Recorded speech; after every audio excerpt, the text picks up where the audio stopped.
नमस्कार मित्रांनो, आज आमचा टूर होता साताऱ्याला.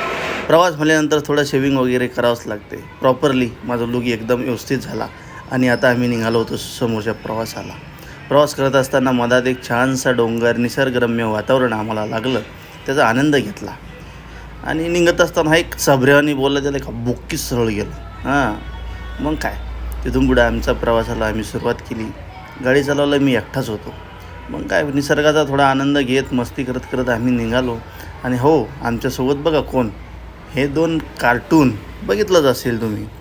मग यांना भूक लागली, मग गाडीलासुद्धा भूक लागली. तिच्या पोटामध्ये थोडं पेट्रोल पाणी काय टाकायचं ते टाकलं आणि मग आमचा कार्टून हरपला होता. लहान लेकरू होतं बिचार, त्याला आवाज दिला, सापडलं. ती आलं बघा कसं पळत पळत आलं. त्याला वाटलं का जातील सोडून, भीती वाटते ना लेकराला. मग काय, प्रॉपरली आम्ही तिथून गाडीमध्ये बसलो आणि आता आमची ही पूजेची व्यवस्था करण्यासाठी आम्ही हॉटेल लोकसेवा संभाजीनगरला थांबलो. सुंदर असं हॉटेल आणि सुंदर नियोजन आणि एक नंबर जेवण त्या ठिकाणी मिळतं आहे म्हणून आम्ही थांबलो.